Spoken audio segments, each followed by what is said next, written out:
Hey everyone, and welcome to a brand new video. Tonight we have 2 hours of horror stories as per usual. I hope you all enjoy them.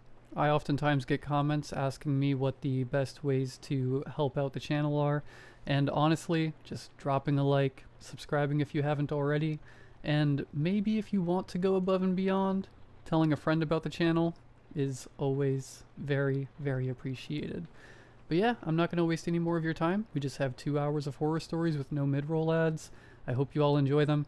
I always do my best to make sure that I'm not uploading slop, and of course, this video is no different. Anyways, sit back, do whatever it is that you do to relax. Enjoy the 2 hours of horror stories with no mid-roll ads right after the ad break after this intro. There will not be any more ad breaks after that one.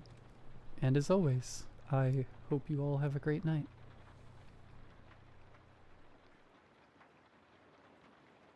I don't believe in family curses. I always thought that was something out of bad movies, something superstitious. People made up to blame for their own failures. My family was always normal. My dad, Joseph, Joe to his friends, was a retired engineer, a widower for 15 years. A methodical man who labeled every box in the house. My mom died of cancer when I was a teenager, and after that, it was just us two in a quiet, respectful routine. I met Sophie 8 months ago at a coffee shop near my work. She ordered a double espresso, and I spilled my cappuccino all over her table trying to grab a napkin. A complete disaster. She laughed, a clean, warm laugh, and said she'd forgive me if I bought her another coffee. The rest is a cliche. Dates, movies, weekends together, meeting the friends, meeting the family. My dad loved her. Polite girl, beautiful, looks you in the eye. He said after I brought her over for dinner, "Don't let her get away, son." I didn't plan on it. My dad died 3 weeks ago. A stroke. It was fast, painless, but the emptiness he left behind is enormous. Sophie has been my rock through all of it. She moved in to help me sort through things, clean the house, decide what to donate, sell or keep. She cooks. She keeps me company. She holds my hand when I wake up in the middle of the night with that feeling that I've forgotten something important. I had no idea how literal that feeling would become. My dad's house is one of those old places with big rooms and a basement he turned into a storage space over the years. We spent the first week on the main floor, kitchen, living room, bedrooms. Then we moved up to the attic, and yesterday, we finally went down to the basement. Sophie stayed in the kitchen making lunch when I went down the wooden stairs that creaked in protest.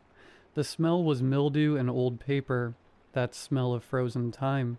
Bare bulbs hanging from the low ceiling lit up shelves crammed with cardboard boxes, all labeled in my dad's neat handwriting. I started with the shelves on the left. Documents 1990 through 2000. Photos, miscellaneous. Family heirlooms. I grabbed the photo box, sat on a old wooden bench, and started flipping through. Just regular photos. Me as a kid, my dad younger, my mom still alive. I cried a little, I'll admit. Then I put it all away and moved on to the next box. Old albums. Inside I found 3 hardcover albums with those black pages and sticky corner mounts.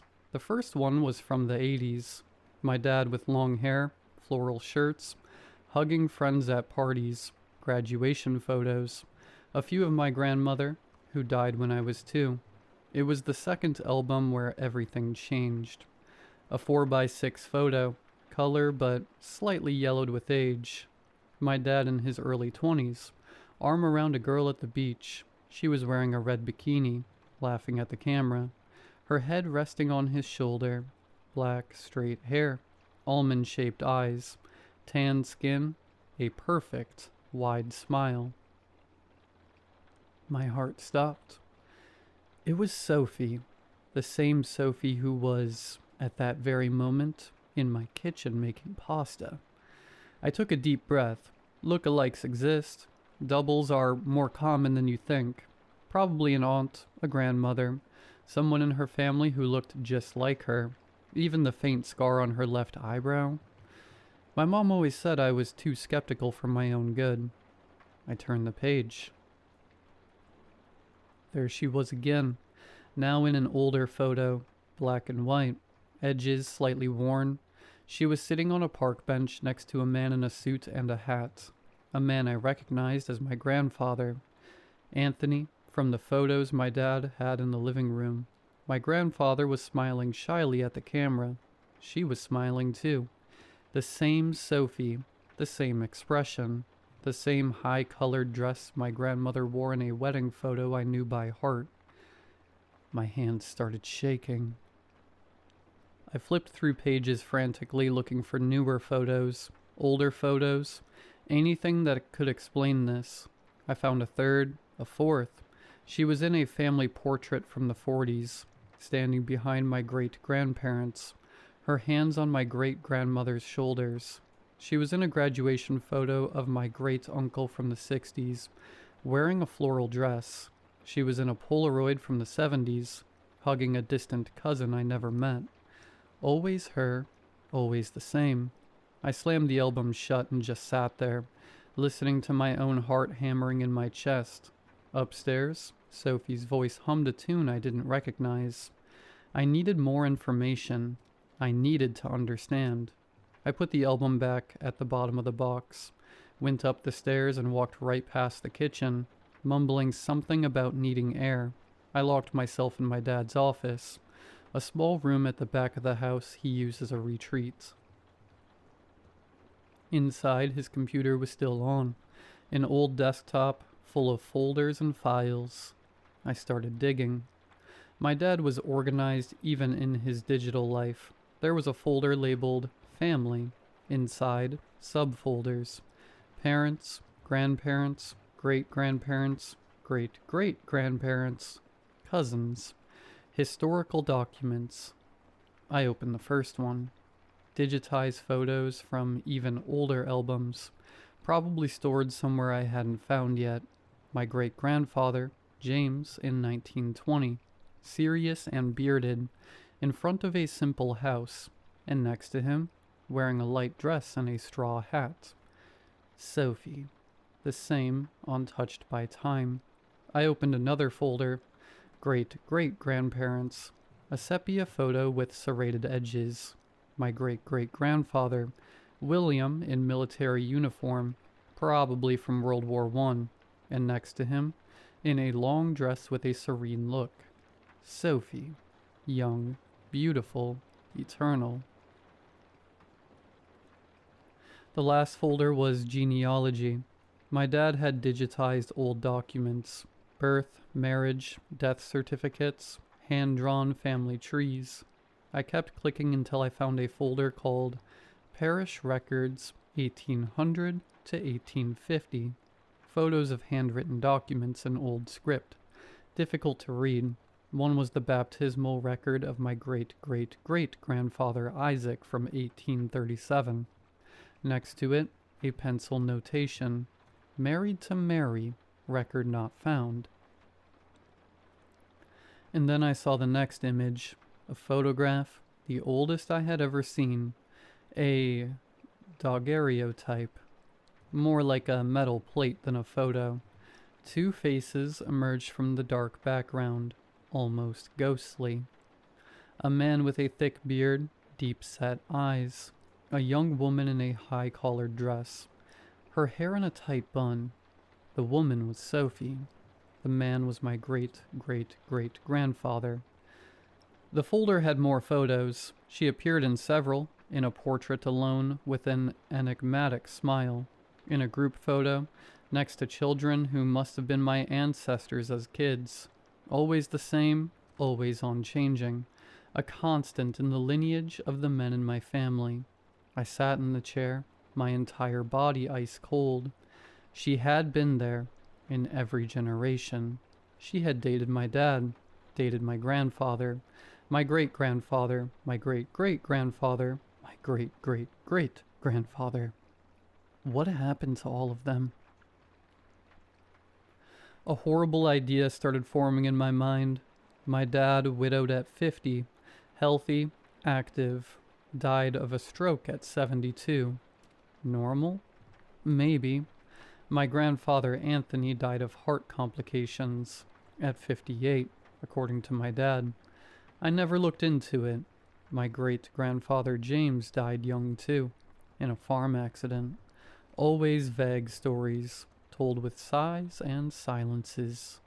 She was the only constant. She was there, and they disappeared. The sound of footsteps in the hallway made me jump. The doorknob turned. "Honey, you in there? Lunch is ready." Her voice, sweet and concerned. The same voice that comforted me every night. The same voice that must have comforted my dad decades ago. I opened the door. She was standing there in an apron, a wooden spoon in her hand. Her hair was tied up carelessly. Her face slightly flushed from the stove heat. Beautiful, perfect, and terrifying. "You okay?" she asked, tilting her head. "You look..." "Fine," I lied, forcing a smile. "Just missing him, you know? Going through his stuff." She nodded sympathetically, reached out and touched my face. "Come eat. I'll help you in here later if you want." I followed her to the kitchen like a sleepwalker. I sat at the table. I ate the pasta without tasting it.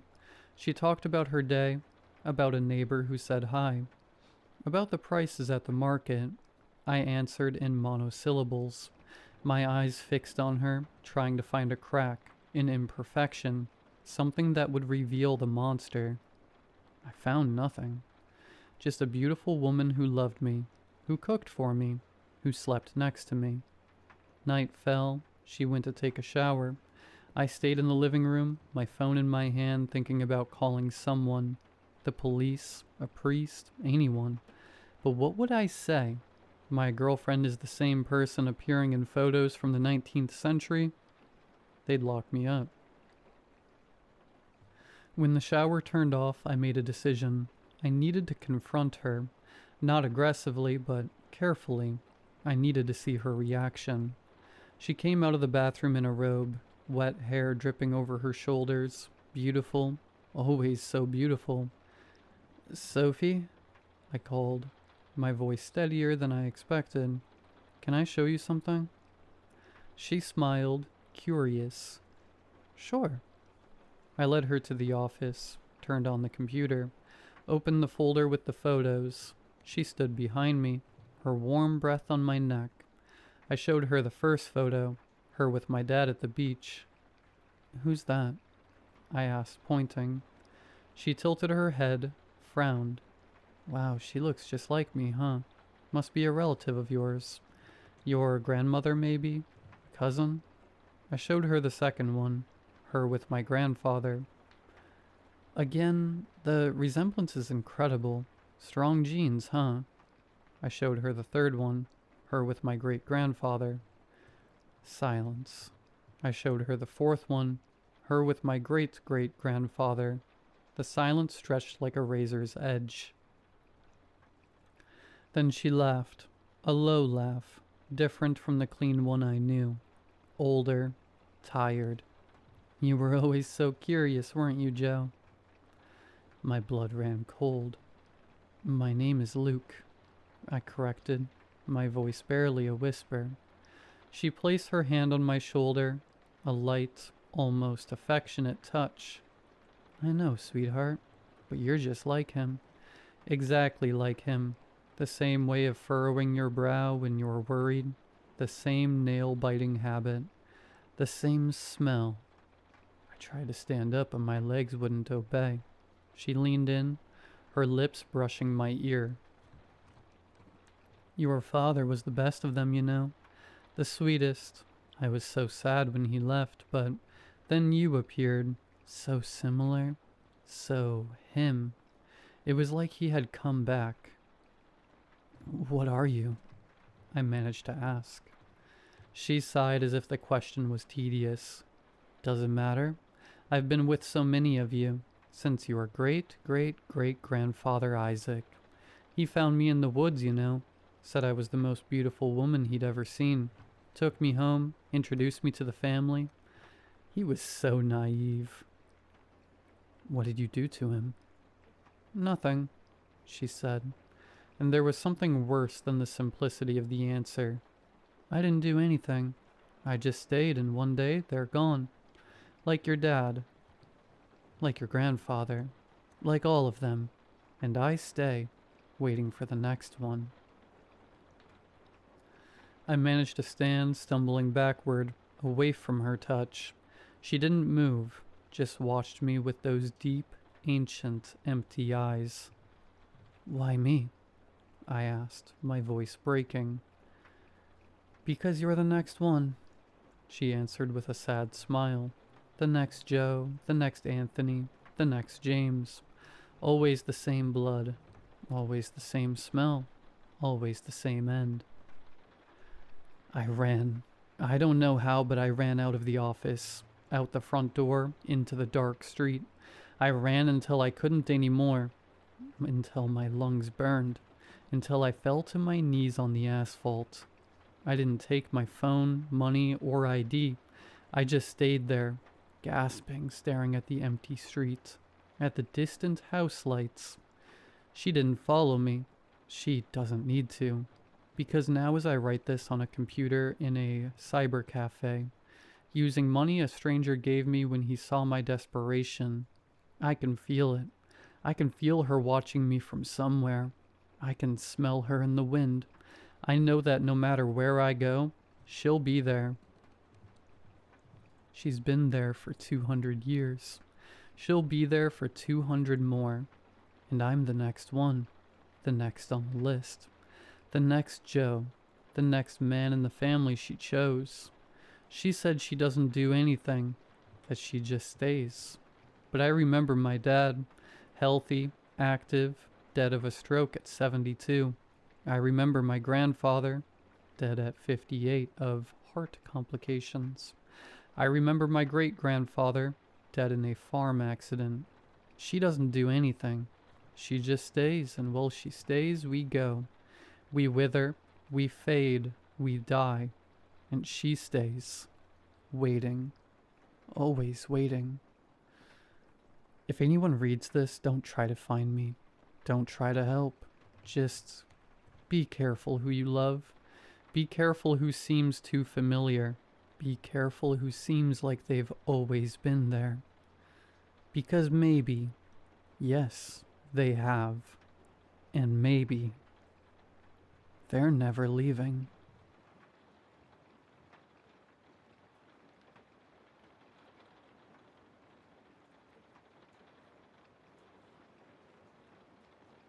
My girlfriend and I had moved into a lovely 3-bed, detached house, nestled on a quiet rural street just out of town. Honestly, when the estate agent told us the asking price, our jaws hit the floor. We questioned whether it was too good to be true, expecting all manner of hidden issues, but we'd lived there for 2 months with almost no problems. At least, none with the house. Our street bordered 2 fairly expensive agricultural acreages, and with them cutting us off from the main body of our small town, the area had little foot or vehicle traffic. That being said, for some reason, since our move-in date, I hadn't seen another soul.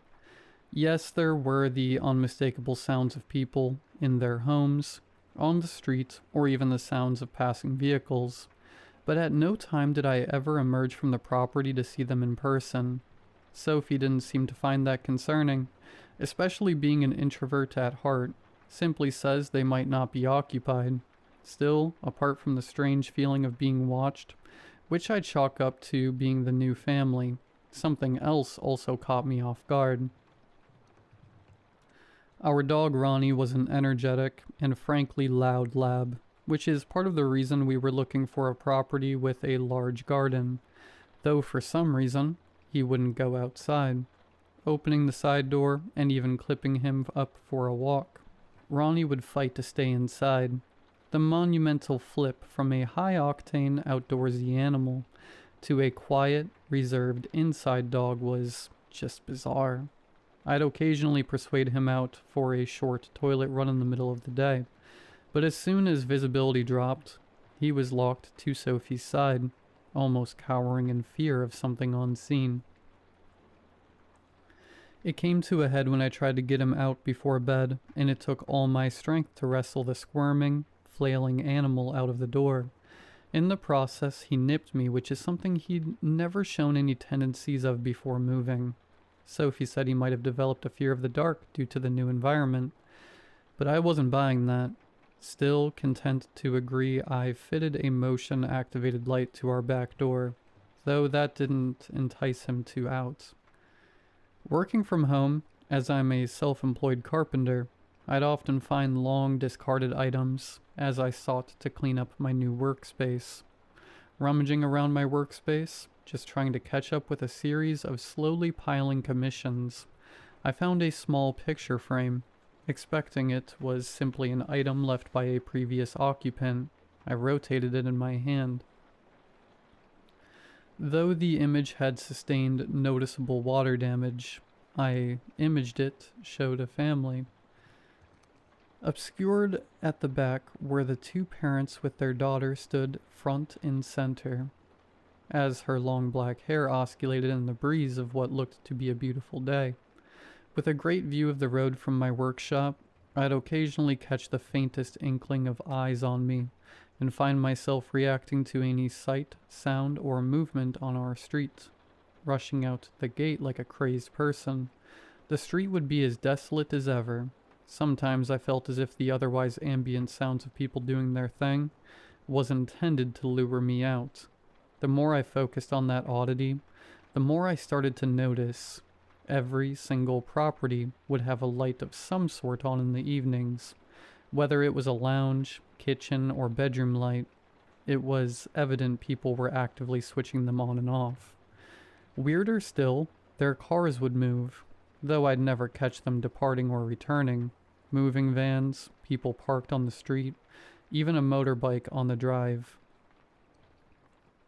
I stayed up for 2 consecutive nights, just watching, waiting for someone to emerge, but nothing. Slightly strange, I know, but I started cataloging everything. Each house number had a tally, anything from which room had lights on, when the cars were missing, and at what time they returned. My work stalled as the strangeness of our street took a twisted precedent. The worst things, though, were unmistakable sounds of people talking. Each noise mimicked human speech patterns exactly, though the words spoken were jumbled, matted. In each case, they were just loud enough to be heard, but not fully understood. With an instance, I swear, I could hear out a state agent mixed in amongst. In the day, the street was silent with no motion, so long as I observed. However, an echoing cacophony of family chatter filled those vacant rooms as the night drew closer. Though I'm ashamed to admit it, I peeked. Watching through those otherwise animate windows, there was nothing lifelike. The rooms lay bare, filled with just enough furniture to seem lived in from the outside, but sanitized, stale. Some part of me wanted to try the handle, just to see if there were people in, but I stopped myself. Some primal part of my brain screamed for me to back away, and I'm thankful I did. I couldn't help but bring it up to Sophie again, and she gave me that same tired response. To her, this was nothing more than another ramble about an issue I'd crafted, but I was unsettled. I tried to drop it into conversation with my supplier, cashiers, and even the homeless guy outside of the superstore, but nobody seemed to have a clue, skirting around the question and giving no clear answer. Arriving home from a later than expected delivery to a client out of town, I clambered from my car, oblivious to the dead street around me. The far-off bark of a dog or mumbled chatter from next door didn't do anything to tempt me, as it had the days prior. Glancing up at the glow of a bedroom across the street, a silhouette caught my eye. I'd been so used to the lack of expectation that I didn't even compute what the figure might have been. Though as my tired synapses fired, my attention refocused. Stood in the second-story bedroom was a window. That, or a girl, though I couldn't make out their face fully. She had long, flowing black hair. Slightly excited that I had actually seen a living person in one of those houses, I waved. I don't know if it was simply a subconscious reaction or my brain seeking confirmation that I wasn't hallucinating. To my surprise, she waved back. A slower, more unnatural motion, as if she were copying an action she couldn't fully comprehend. But real movement nonetheless. Reiterating that to Sophie, I expected her to drop the sarcastic, "I told you so," but her nonchalant response confused me. "You joking? That couple moved out last week. Didn't you see the van?" Racking my brain again, I was left with more questions, though an accident drew my focus. Some fairly loud yelling had worked Ronnie up, causing him to relieve himself on the kitchen floor. Panicking as the stream continued, I rushed him to the door, hoping he'd willingly finish up outside as the shouts still echoed back. Dropping like a rock, he fixed himself to the tiled floor, holding firm as I tried fruitlessly to yank him closer. Fortunately, he'd stopped by that time, but just to be sure, he still needed to go out. Knowing he wasn't going to budge without a fight, I opted to step out onto the fluorescent glow of the porch light, hoping that would satiate his fears. Stepping through the open doorway, the short click of the bulb returning to life silenced those scrambled barks into faint murmurs. Trailing off as I emerged into the light, taking a handful of steps to the perimeter illuminated porch, I turned to the now petrified dog. His wide yellow eyes shot past me into the shadowed black of our garden. Not as sensitive as his, my eyes didn't outline that gang of misshapen silhouettes at first. Staring deeper into the inky black, I quickly grasped what they were. Anywhere from 5 to 10 humanoid shapes glared back through blank visages. Each one jerked in a spastic twitch as their forms fluctuated just enough to mimic the natural rhythms of a human body, though far too rigid to be flesh. Feeling each ice-cold sweat bead dribble down my brow, we were locked in place for who knows how long. Each second I stood petrified. The silence stirred. The group muttered, each sound getting louder and louder, though far too scattered to be decipherable. Mustering the courage to take one step backwards, still locked in on their forms, they advanced at an identical pace. Sadly, that prolonged period of petrification had triggered the resulting click. Instantaneously, my body flung back for the door, reaching for the handle as the porch light returned to life once again, slamming that brittle barrier close behind me. I collapsed against it as they called, louder than before, enough to draw Sophie's attention. She questioned what I was doing, but I couldn't mumble out the right string of words to get her to understand. My jumbled sputters were not dissimilar to those still human-adjacent calls outside. Pushing me back away from the barrier I'd held in place, she stepped to the frame. It was almost as if I knew what she was about to do, but as time stood still, I was powerless. In the same way your body alerts you the millisecond before your alarm blares. I knew what she was reaching for. Paralyzed, I could do nothing but watch that frail wooden door implode the moment she twisted the handle, being swallowed up by the advancing mass. Turning through tear-filled eyes, I bolted for the safest place I know, like a coward, not turning back, his yelps chasing up the stairs as those calls reverberated back to me. Slamming the door and heaving my bed up, their croaks quickly reached my makeshift blockade, though I couldn't be sure how strong or cognitive they were. It didn't matter. Mixed in with the jumbled mess of voices, still regurgitating broken sounds, was her soft tones, unmistakable in the amalgam symphony. I knew what she wanted. I questioned opening that door, but no matter how much I may have once cared for the person they'd once signified, I knew they were as hollow as this street. As soon as I relayed my address, the operator on the other end cut the line, leaving me with no hope of salvation. I doubt I'm the first, and I scarcely believe I'll be the last. Right now I have no way out. I can hear a new wave outside the window, though they're obscured by the descent below. If I make it until the morning, maybe they'll disperse, avoid being fully viewed. But that's a long shot. I doubt they'll let me leave so easily. Maybe if you're here next, moving into a beautiful property that's just too good to be true, you'll hear me. Another puppeteered voice just audible enough to give the illusion of an unassuming neighborhood. Leave while you have the chance to. There are no people living on Holloway Lane.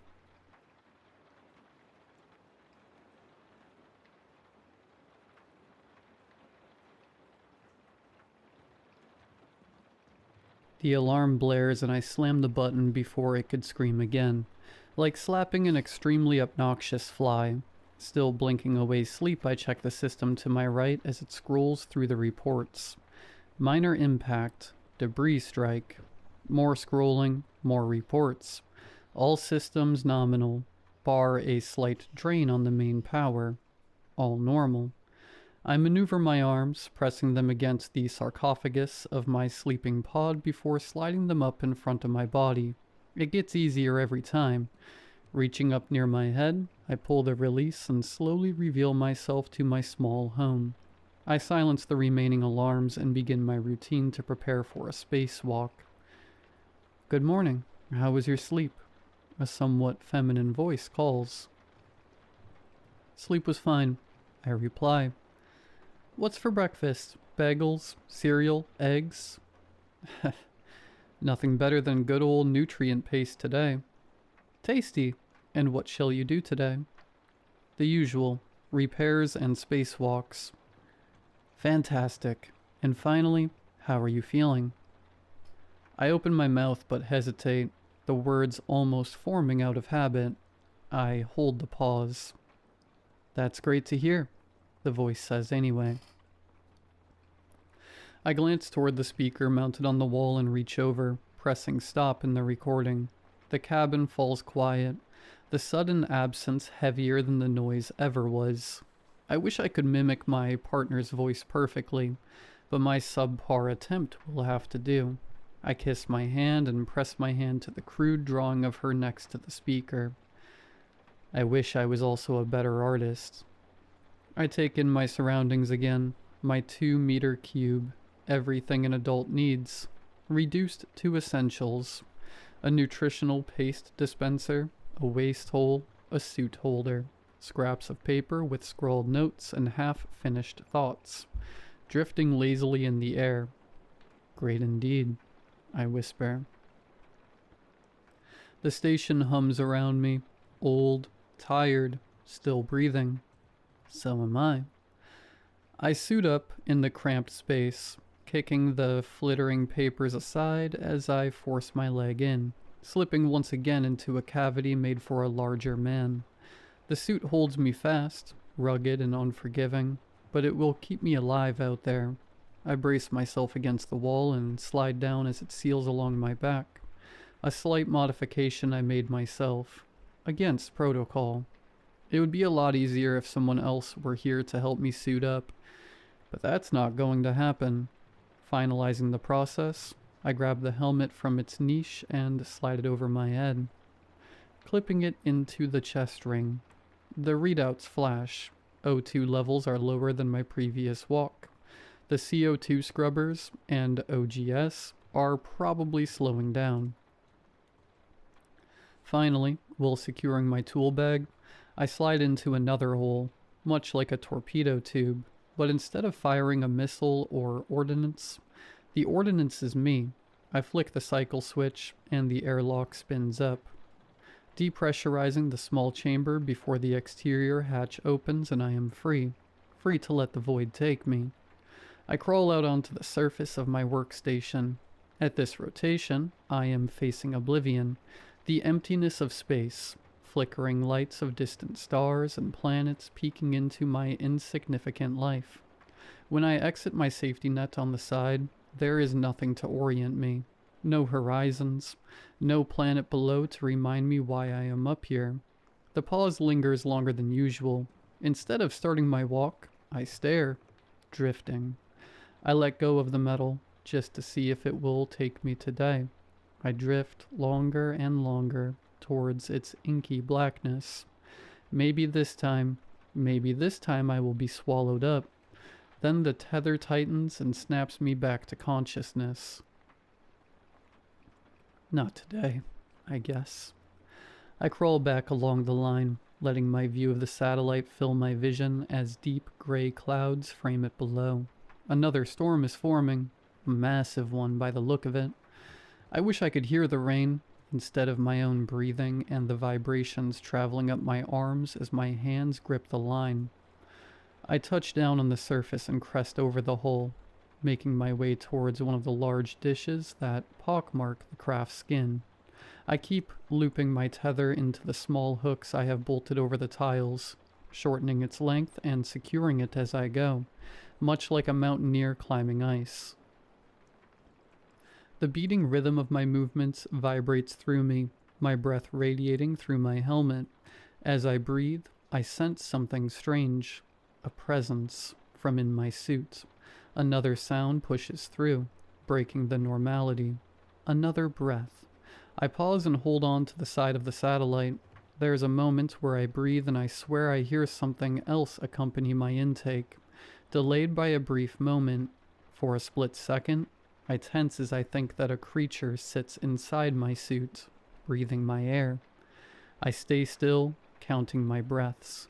A few pass, and I only hear my own. All that sleep, and I'm still exhausted. Soon I reach the dish and begin the procedures. I check the dish first. Structurally, it's fine, just a minor hit from debris. I wrench the fragment loose and let it drift off into space. It's long and jagged, clearly part of something bigger, maybe another satellite. It spins once, then disappears into the void, out of sight, out of mind.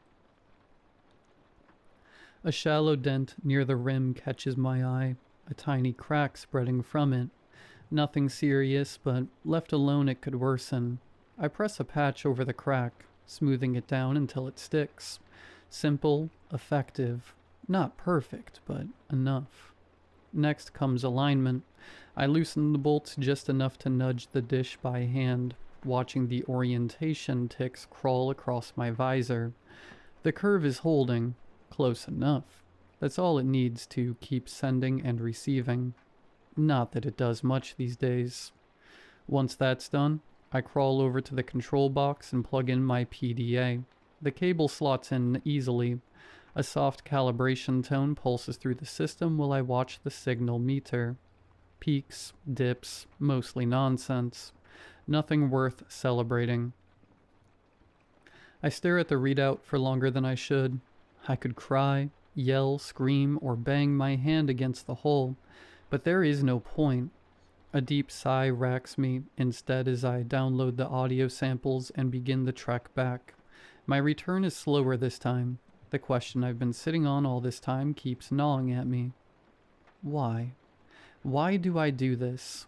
Why do I subject myself to it? I crawl along the vast hunk of space, junk back towards the quarters. The sheer size of it, compared to where I live, go to the bathroom, and sleep.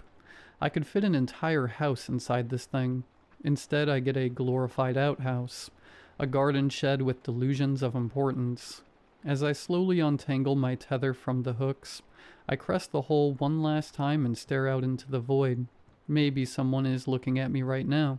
Maybe there is an alien craft, speeding through the ink towards us, towards me, to pull me out of this nonsense and carry me somewhere else.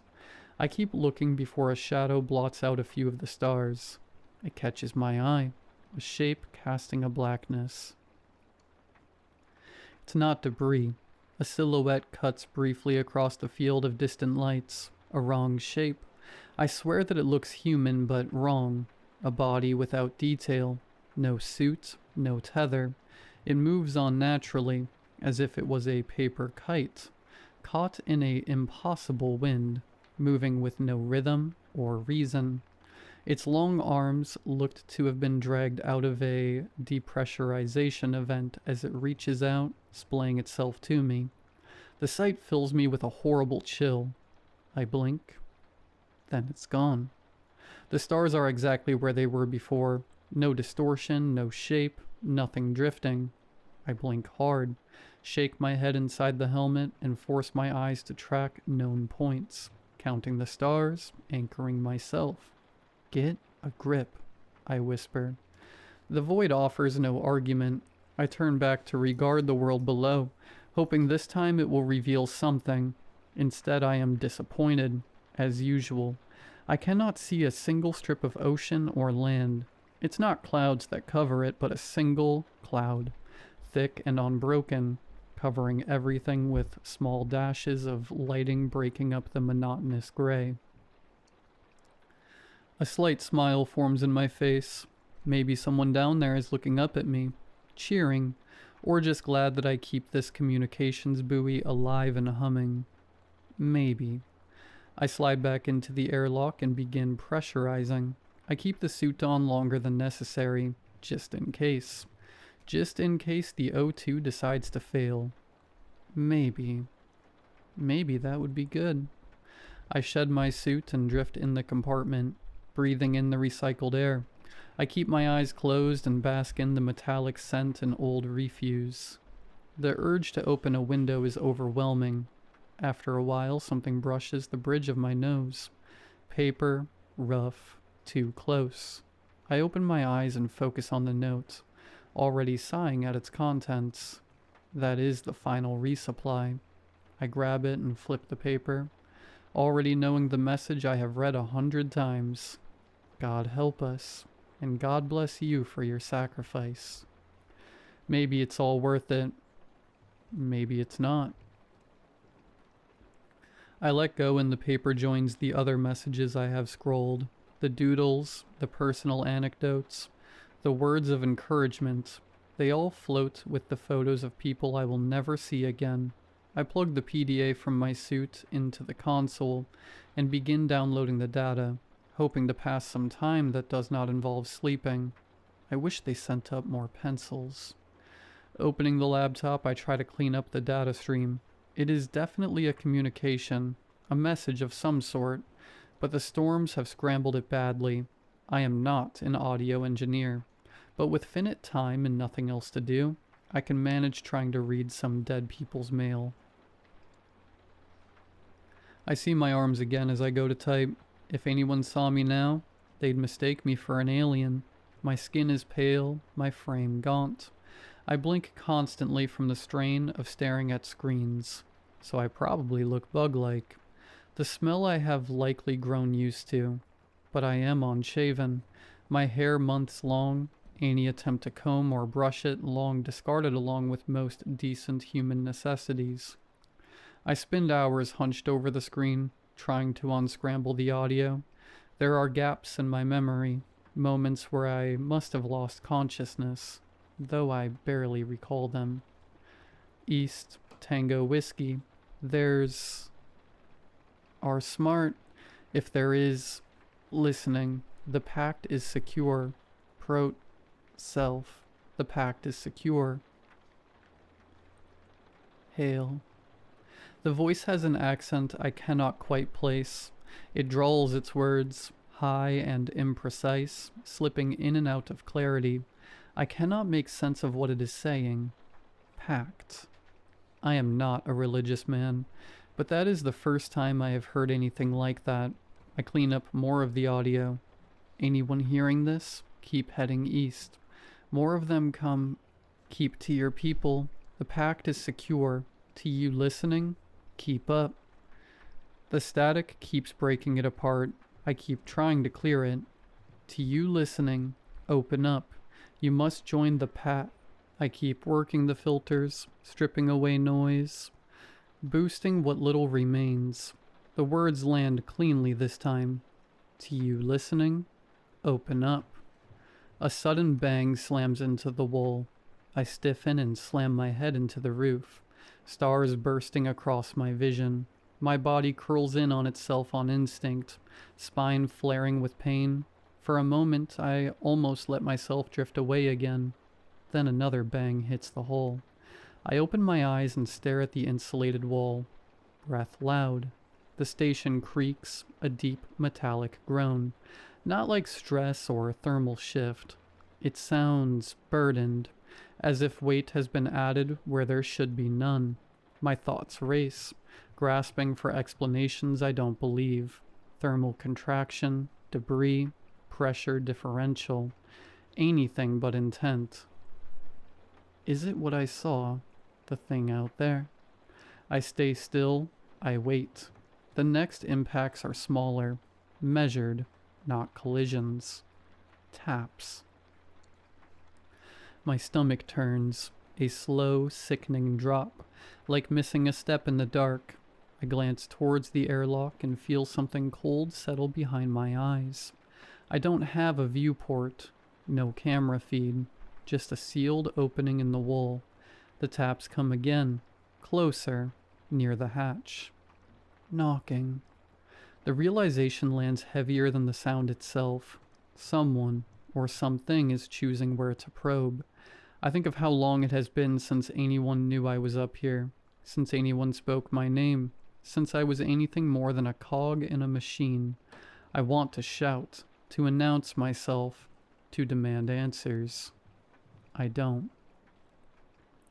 For the first time in what feels like a lifetime, I feel fear, so I wait. Nothing. My heart doesn't stop. I can't take a full breath.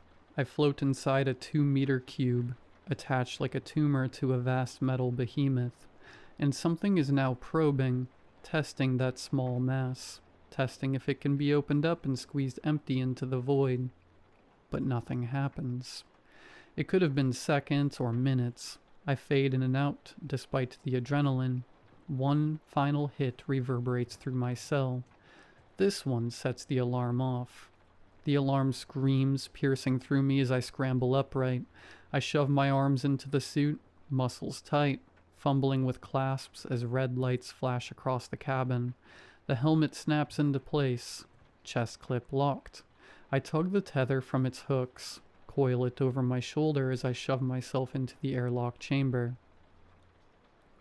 The airlock spins up, hissing as it depressurizes, valves rattling under the strain. My heart hammers, lungs burning in the recycled air. I don't want whatever it is to catch me, so I kick off the hatch above, sliding out of the chamber just as the outer hatch opens up into the void. The tether catches, jerking me back from drifting too far. Stars stretch endlessly ahead, black and distant, as I fight to steady myself and get moving before whatever is out here decides I'm in reach. Once I turn, wrench in hand, I see nothing. Nothing but debris peppered across the hull. I take a strained breath. Sweat clings to my skin, pooling on my forehead. My eyes trace the damage from the impacts, and my fingers tighten around the wrench. A nightmare of work scattered in every direction. I yell, hurling the tool into the void. It spins once, twice, then drifts silently among the floating shards, a tiny protest against the emptiness. I let my gaze linger on the scattered debris a moment longer before I force myself to move. The tether is taut as I pull myself back towards the station. Each grip, each push reminds me how small I am against this cold, indifferent metal and the endless void beyond. I pause at the edge of my workstation, chest heaving, sweat stinging my eyes. The damage? It's worse than I first thought. Broken tiles, gouged panels, a mess that won't fix itself. Soon my hands and feet find purchase along the hull. I go to begin the routine again when a bright light catches my eye, a harsh yellow bloom, pushing up through the cloud cover below. It hurts to look at, even from here, just a single point of brightness forcing the clouds apart. My heart sinks at what it means. The explosion lingers in my vision longer after I look away. Again, I could cry, or laugh, or scream, or slam my fist into the hole, but what's the point? I float there and wait, blinking the after image from my eyes. Then I turn back to the void. I stare longer again, waiting for an answer. None comes. So I'll give it one. I return to the large satellite dish console beneath me. Fingers fly over the keys as I type in the override, shifting the satellite in tiny bursts, using what precious thrust it has for orbital corrections. I pointed at the brightest pinprick in the void, hoping, praying that it's correct. I connect the PDA again, opening the comms. I take a moment, letting my breath catch. Then I speak, voice trembling but steady, hoping it will carry. To anyone who can hear this, Mars has fallen.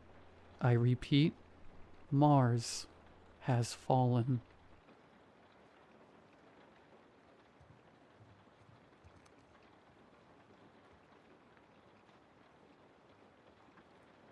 My friends and I wanted to do something big together before we all went our separate ways at the end of the summer. We just recently graduated and decided we would take a trip to Mammoth Cave National Park for the weekend. It was 5:30 in the afternoon when River and Henry pulled up to the campsite in Henry's beat-up silver Pontiac. My other friends, Noah and James, greeted them excitedly. "You started a fire yet?" River asked, exiting the car, pistol on his hip. "No, James brought these crappy fire starters that don't work." Noah groaned. River was always the most outdoorsy person in the group. Though we were all raised in rural Kentucky, River spent more time in the wilderness, camping, hunting, fishing, hiking, etc. We had hoped to get the fire started before he got here, so he wouldn't give us crap. "The starters will work. Just give me one more try." James grabbed another starter. It was an empty toilet paper roll with dryer lint stuffed in the middle. He hunched over the crumbling pile of sticks and dried leaves we made and tried to light it with a lighter. No luck. "How did you get this idea again?" I asked James. "My mom thought this would be a good idea. I don't know why they won't start. I figured the dryer lint would light right up." He went back to trying to start the fire. When he once again failed, he grunted angrily and tossed the starter into the forest. It flew about 50 feet, hit a tree, and then thunked onto the forest floor. "Dude, the national park is gonna fine us for that," I said, hitting James on the shoulder. "They won't find it, and besides, it'll decompress." "Decompose?" "Whatever." I didn't know if the national park would fine us individually, or if it would all fall onto me since I made the reservation, but I knew I didn't want to find out. I made my way into the woods carefully, watching for any signs of poison ivy. Luckily, it was close enough to the campsite that there was a small path that I assumed was made by people going out to pee. The path led me mostly to where the starter was, at least where I thought the starter was. When I got there, the spot was empty, all except a small tuft of lint stuck on a bush. Confused, I pulled the piece of lint from the bush and looked around, scanning the forest floor. There was nothing. I looked around one more time when my eyes locked onto something no more than 40 feet away. A yellow eye, like that of an eagle, peered just slightly from the side of the tree. Part of what I guessed was this animal's neck stuck out too. It was covered in white feathering, or maybe hair. It was hard to tell. Perhaps that was most concerning was the height of it. Nearly reaching the first branch of the large oak tree, the animal had to be at least 20 feet tall. I stood frozen. I felt ice shoot through my veins. My heart beat into overdrive. The creature just stared, unmoving. Did it know I saw it? Did it care? What was this thing? Questions shot through my mind one after another until my focus on the creature was broken. "Lucas! Lucas!" I turned my head at the sound of my name. It was Henry. He walked up, crunching leaves and twigs underfoot. I quickly turned back to look at the creature, but it was gone. "Did you find it?" Henry asked. "No, I'm not sure where it went." I kept my eyes on the tree, waiting for that thing to poke its head out again. "River got the fire started. Took him like 30 seconds. "Henry, I think there might be something out there. I just saw something peering from behind that tree." I pointed to where I saw it. Henry's gaze followed my finger, but he saw the same thing I did. Nothing. "Uh-huh," Henry said skeptically. "Well, if there is something out here, we'll be safer at camp." "Okay." I exhaled, trying to clear my head. My body was still tense, but I managed to walk it off by the time I got back to camp. Everyone had set up their chairs around the fire. I grabbed mine, unfolded it, and sat down next to Noah. I couldn't help but scan the trees around us for any sign that thing was there. "Are you good, bro?" Noah asked. "Yeah, I'm fine, sorry," I said hastily. "He's not fine. He said he saw something in the woods. I didn't know it freaked him out this much," Henry added. "What did you see? A bear?" James inquired. "Definitely not. I think it was some kind of bird," I said in a voice that held more fear than I wanted it to.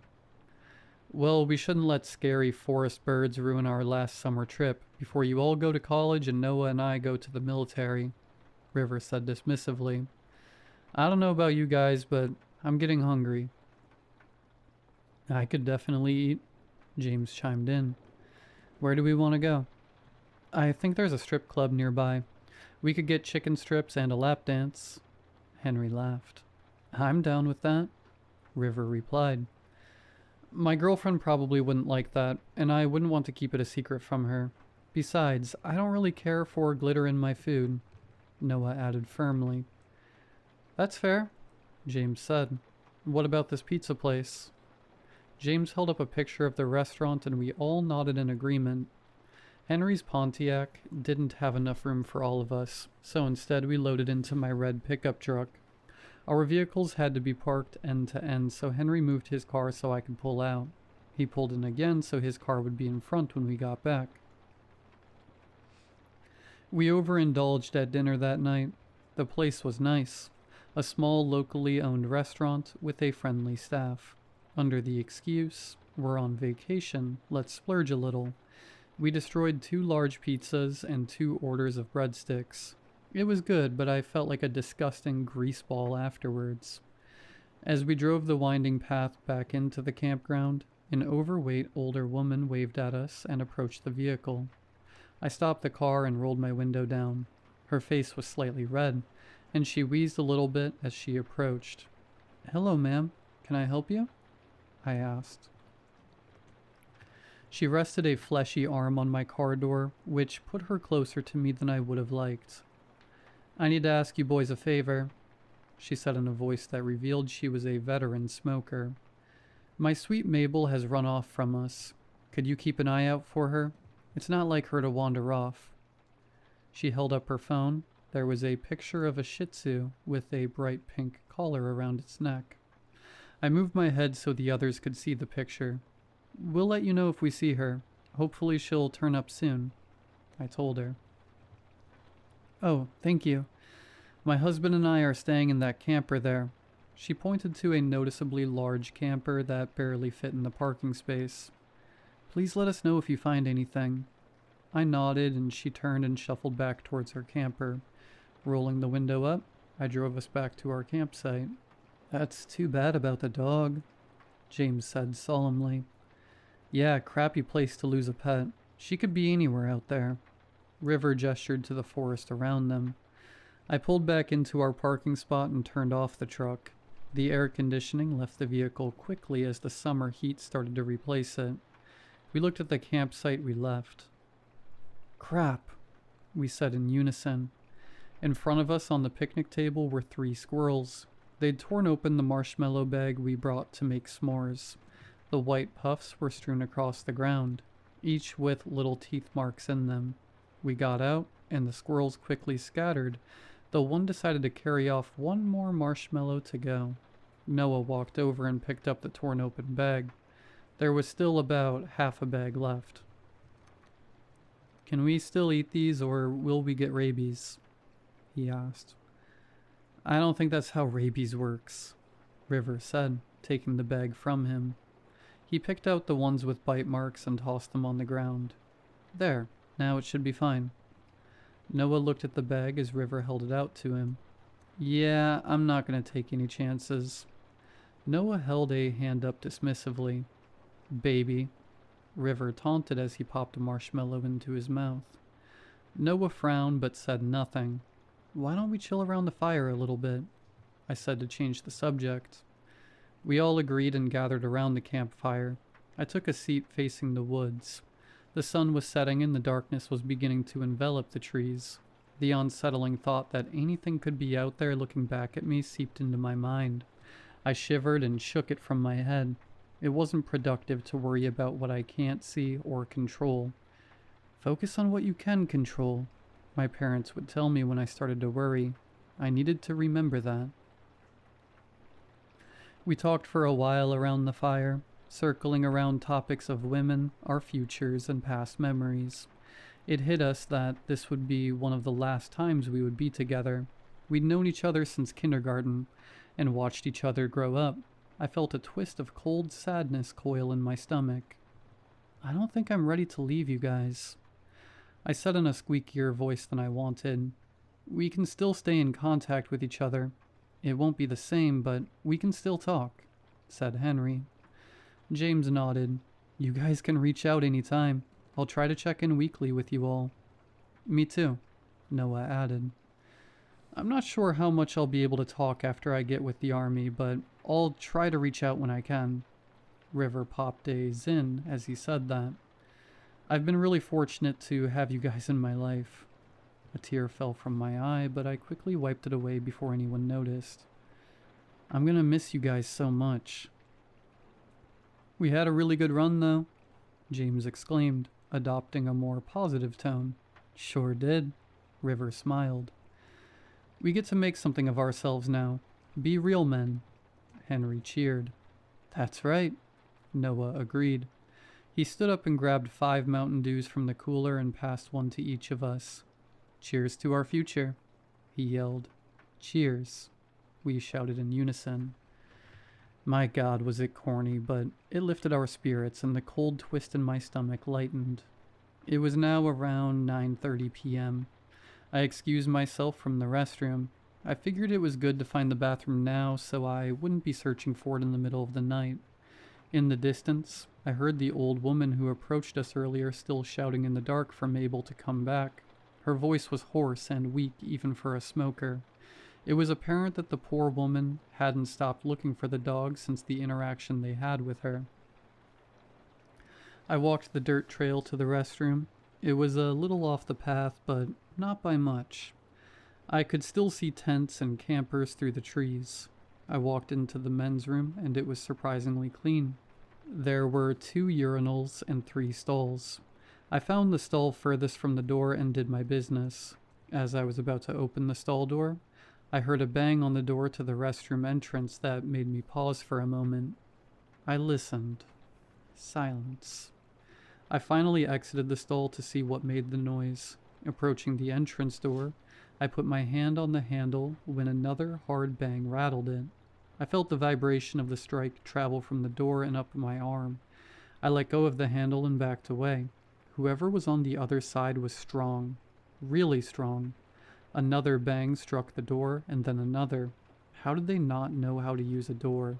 I thought. Were they drunk? The bangs only intensified. It was like a heavyweight boxer was trying to punch down the door. The noise fell into a rhythm. There was a clear and brief wind-up between each strike. "What do you want?" I finally gathered the courage to ask. Whoever was outside went crazy at that. The banging on the door became rapid, harsher and louder than ever. Then I watched the door handle jiggle. It turned down slightly and then straight up before being violently shaken. At that, I rushed back to the stall and locked myself in.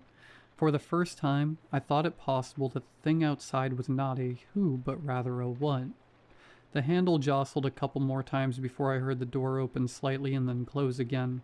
Another bang struck the door before the handle jostled again. It wasn't long before I heard the door open again. This time it didn't close. I pulled my legs up off the floor and held my breath. I heard every beat of my heart in my ears. The door was pushed roughly against the wall with a loud clang. Instead of swinging back and latching, it thunked against something that prevented it from shutting. I heard dainty tapping footsteps on the concrete just outside the door. With a slow creak, the door was pushed open more. The creature I saw back in the woods came back to my mind. Whatever was entering the restroom at the moment did not seem remotely human, but also behaved like no animal I've ever heard of. I then thought about that missing dog and the possibility that she didn't run off. These thoughts swirled in my mind and caused my heart to pound harder against my rib cage. I heard a clacking sound like two pieces of wood being tapped lightly together. What was this thing? What was it doing? I didn't know, and I didn't care. I just didn't want it to find me. There was silence for about half a minute. Then the sound of something slowly sliding against the open door reached my ears. Then the door clicked shut again. It was maybe 15 minutes of silence before I gathered the courage to unlock the stall and walk out. It was another 5 minutes before I opened the door to the outside. I imagined some giant monster waiting outside to grab me the moment I walked out. But that's not what happened. I opened the door and immediately saw the peppering of dents covering it. It looked like someone had taken a hammer to it in a fit of rage. I looked over at the entrance to the women's restroom. It was entirely untouched. The possibility that that thing had stalked me on my walk and to the bathroom hit me. There was a reason why the girls' room was untouched. It had tried to follow me when I entered the bathroom. It was hunting. I wondered how close it got to me, and I didn't even know. I looked around. There was no sign of whatever just attacked the door. I inhaled and then immediately bolted back toward our camp. My legs felt like rubber, and my pace felt like the slowest I've ever run. On my way back, I heard someone calling out the name Michael. Has another dog gone missing? I couldn't worry about it. I needed to get my friends and myself out of here as soon as possible. As I ran back to camp, I realized the silver Pontiac was gone. I'd left the keys in the truck, so they must have moved it out of the way so they could get out. I prayed that Henry and River decided to go home or were called back by their family. I ran up to the camp. James and Noah were sitting around the fire. "He's back," James said with a smirk. "We thought you'd fallen in." Noah laughed. I ignored what they were saying. "Guys, we have to leave right now," I said as I started grabbing stuff and putting them messily into a bag. Whoa, we have this place booked until Sunday morning. Why do you want to leave?" Noah protested. "You don't understand. There is something here hunting us. It tried to attack me in the bathroom and probably ate that lady's dog," I yelled in a panic. A worried look covered James' face. "Dude, you're scaring me. Are you okay?" "I saw it when I grabbed your stupid fire starter. I should have trusted myself and left then," I rambled. "We can't just leave. Henry and River are still here," Noah pointed out. I paused. "What?" "Yeah, they went to search the trail near the visitor center. There's some kid missing. I think his name is Miguel or something," James explained. "Michael," Noah corrected. Dread reached its claws into my stomach and twisted it into a knot. Call them right now. Get them out of there," I screamed. Okay, James said, pulling out his phone. He clicked Henry's contact and the phone rang, and rang, and rang. After each ring, I hoped to hear Henry's voice on the other end, but there was nothing. The call went to voicemail. He tried to call River. Same thing. "They must have no service," James declared. I paused and breathed, trying not to panic more than I already was. Every part of me wanted to pack up and leave. James and Noah could stay or go if they wanted, and I'd be back home in a couple of hours. But I couldn't leave them behind. What would I tell their parents if something happened? I sighed. We need to go get them, I said, trying to gain control of myself. James and Noah were hesitant to go and still looked worried about me. However, they still loaded into the truck and we drove the path to the visitor's center. The parking lot was almost empty, all except an empty silver Pontiac parked near the trail entrance. We got out and faced the trail. It was so dark that the trail's entrance looked like some kind of abyssal void to hell. We turned on our flashlights and in a single file entered the trail. Noah went in first and I was in the back. Every corner of the woods seemed to move. Branches waved in the wind, bushes shook, twigs snapped. Every noise and movement put me further on edge. There were large, uneven stones that created a rough stairway down into a steep ravine. We traversed them carefully, trying not to twist an ankle. The trail widened at the bottom. We kept on walking until suddenly the temperature of the air dropped dramatically. It was cold and damp. "What is that?" James whispered. "Not sure," I whispered back. Noah took a few steps to the side and shone his flashlight around. "There."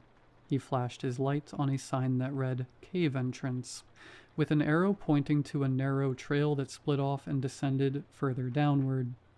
The main trail continued and started to ascend back up the ravine. Just then, a voice came from the trail leading to the cave entrance. "Michael!" It was Henry. He was close. "Henry, River!" James shouted. "James?" River shouted back. "Yeah, get up here."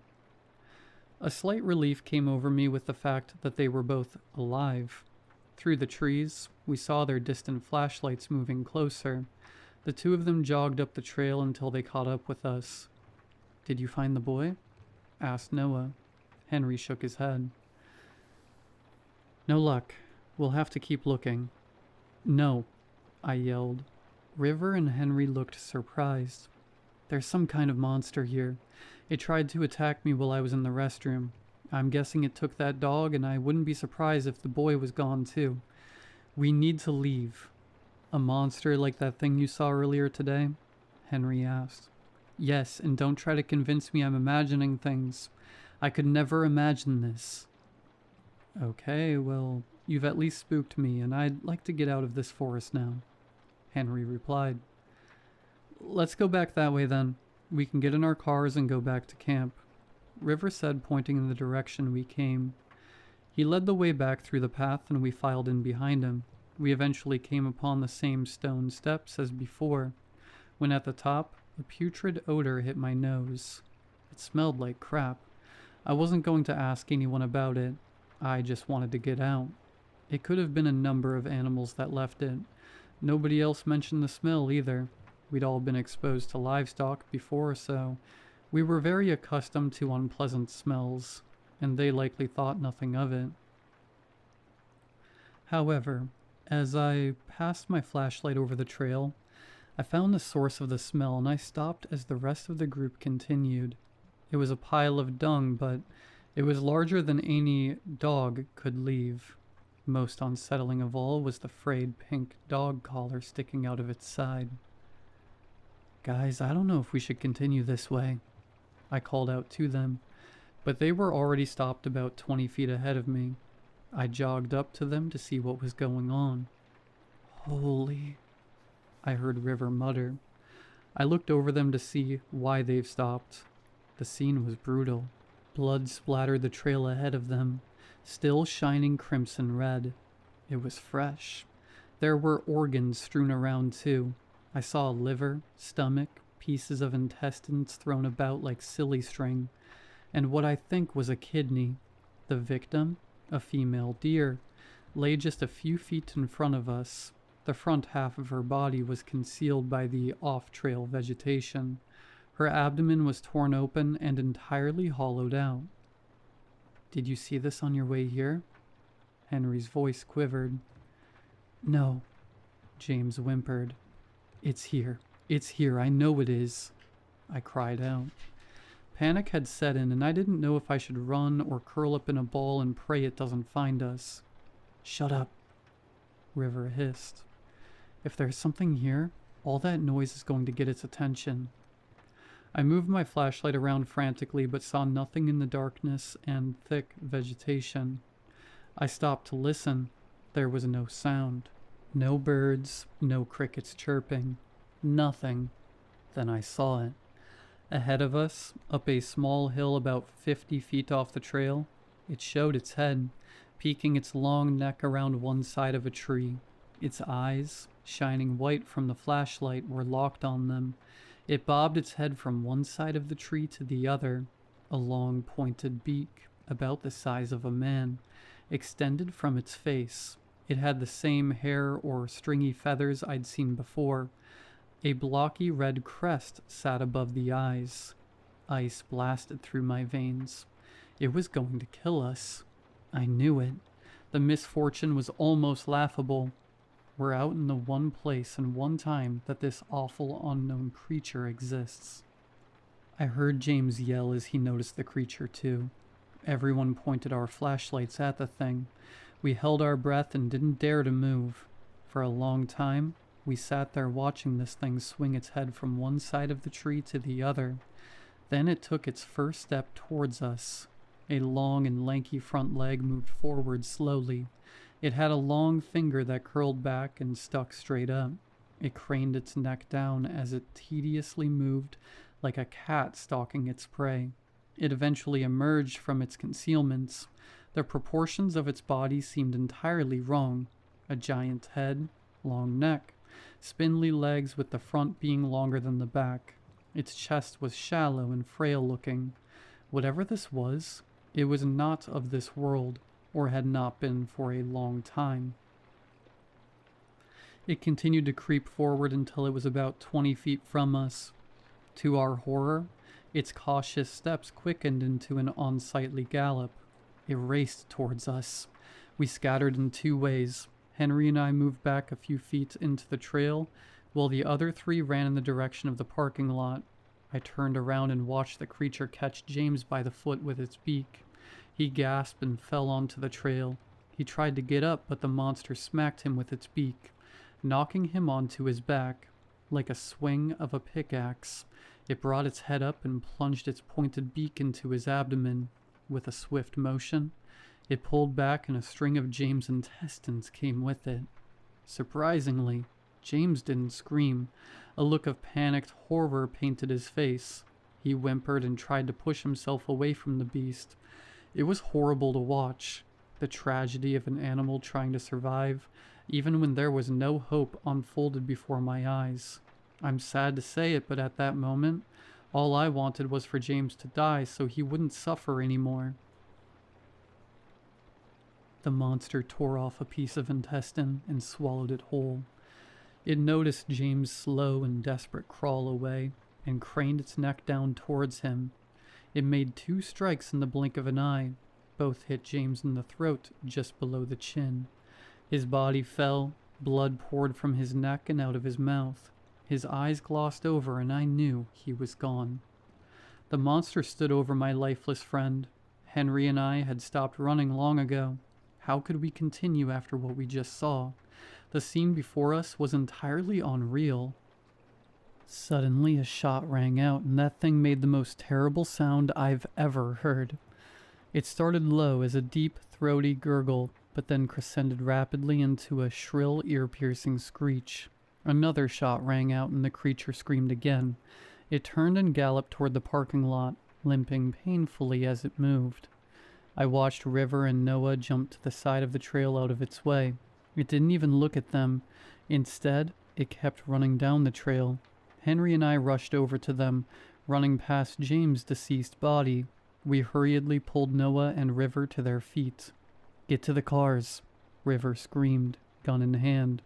"Run." Racing down the trail, we prayed that the beast wouldn't jump out at us from the trees. It wasn't long before we got back to where we entered the trail. We stopped. That thing was in the parking lot, as if it couldn't get any more horrific. I watched as it took a running leap and threw itself into the air. Its forelegs opened into the largest pair of wings I've ever witnessed. From end to end, I guessed its wings were the width of a school bus. It took to the air but flew low. It tried to flap its wings, but its flaps were uneven, and the monster crashed to the ground near our cars with a pained wail. As it got up on its stick-like legs, I noticed a large bloodstain on its shoulder. It stood up, limping worse than before. It moved in anguish into the trees in front of our vehicles and disappeared. The four of us exchanged looks and bolted for our cars. I threw open the door to my truck and jumped in and slammed the door shut. Noah scrambled into the passenger seat. I watched River enter the passenger side of Henry's Pontiac. Henry threw open the door to the driver's seat but then stopped. The monster was back, standing almost over him. It plunged its beak down. The glass of the driver's window shattered as the creature's head plowed through it. It recoiled and shook its head. Henry took off back towards the trail entrance. The beast gave chase, slower and with a pained limp. It was still fast enough to start closing in on Henry. I exhaled sharply. I wasn't going to let another person die tonight. I turned to Noah. "Get in Henry's car." "What? Are you crazy?" he yelled. "Now." Noah scrambled quickly into Henry's car while keeping an eye on the monster at all times. He got in and shut the door. I threw the truck in reverse and pointed the front end at the creature chasing Henry in front of the tree line. I slammed on the gas and the truck rocketed forward. I felt the front end slam down roughly as it left the pavement and fell onto the grass. The monster turned its head. Seeing the large vehicle barreling towards it, it left Henry and tried desperately to hobble away in the opposite direction. It wasn't fast enough. I turned the wheel sharply and caught the beast. It fell hard on the front end of the truck and fractured my front window. Then, with a loud bang, my truck collided with the solid trunk of a tree. My airbag deployed, which sent me roughly back into my seat. As it deflated, I exited the car. My chest was painfully bruised. My nose was bleeding and my head rang like a bell. I turned and looked at the damage. The front end of my vehicle was horribly damaged. It looked like it was trying to engulf the tree. Between the tree and the truck was the creature, horribly broken but still lashing what little parts it could move. One wing was crushed between it and the truck. The other stuck out at an odd angle and gave jerky movements. Its neck bent over loosely and its head hit the crumpled hood of the truck, blood pooling from its mouth. It opened and closed that terrible beak, but no sound came out. Its chest, lungs, and lower body were crumpled somewhere in the wreckage. As I watched its eyes blink and free wings flutter weakly, I was reminded of how James died. I found myself pitying the thing for a brief moment before I pushed the feeling away. It didn't feel right to give this thing the same emotion I'd given James. Henry, Noah, and River ran up to me shouting things I couldn't understand. My ears were ringing too loudly to hear anything. The last thing I saw was the red and blue lights of the emergency responders before I collapsed into darkness. I woke up in the hospital the next day. I had a concussion and had broken my nose and a few ribs. It hurt like hell for a while, but it wasn't anything too severe. Strangely enough, nobody ever questioned me or anyone about the events of that night. It wasn't until much later that I learned why. They already had their story. The news reported the events of that night as a wild black bear attack. For some reason, they covered it up. James' parents were told their son was mauled to death along with a Shih Tzu and a 12-year-old boy named Michael. For now, that's the story they will believe. Henry, River, Noah, and I didn't have it in us to tell them what happened. We'd sound crazy if we did. The cover-up did not go unscrutinized, however. For one, black bears were rare, if not unheard of, around Mammoth Cave. And two, fatal black bear attacks were almost just as unheard of. People wasted no time spinning theories about what happened that night. From Bigfoot, serial killers, and wild cave people. They landed on everything but the truth. I did some research of my own. After a Google search, I learned that the thing we encountered that night was called a Quetzalcoatlus. It's some flying reptile that went extinct with the dinosaurs about 66 million years ago. I guess that needs to be updated to June 16th, 2023. I find myself pitying the monster again from time to time. I guess I should stop calling it a monster. It was a predator, an animal. One is trying to find a place in a world that has long forgotten it. It died because it had to. The earth demanded it. The environment was not made for it anymore. If it wasn't the front end of my truck that got it, it would have been the bitter winter of the Midwest, disease or starvation. What still doesn't make sense is how it got there. I don't think some magic portal opened from the late Cretaceous and this thing slipped through. I think someone made it, and by some negligence, it got out. That explains the cover-up. Someone doesn't want people to know they made this thing, and I'm going to find out who. No matter how deep, I have to dig.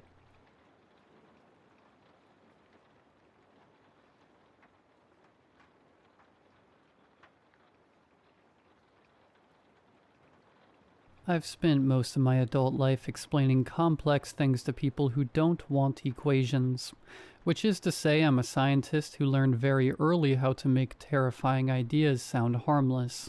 When people ask me about quantum entanglement, I don't talk about mathematics or probability amplitudes. I talk about pairs. I say imagine two things that touch once, just once, and from that moment on, no matter how far apart they are pulled, they remain linked. Change the state of one, and the other responds instantly, not because anything traveled between them, but because separation was never fully achieved. The universe remembers the interaction. It does not forget. There is an older story that says the same thing in less forgiving language. Aristophanes wrote about it in Plato's Symposium. How humans were once whole beings, round and complete, powerful enough that the gods feared us.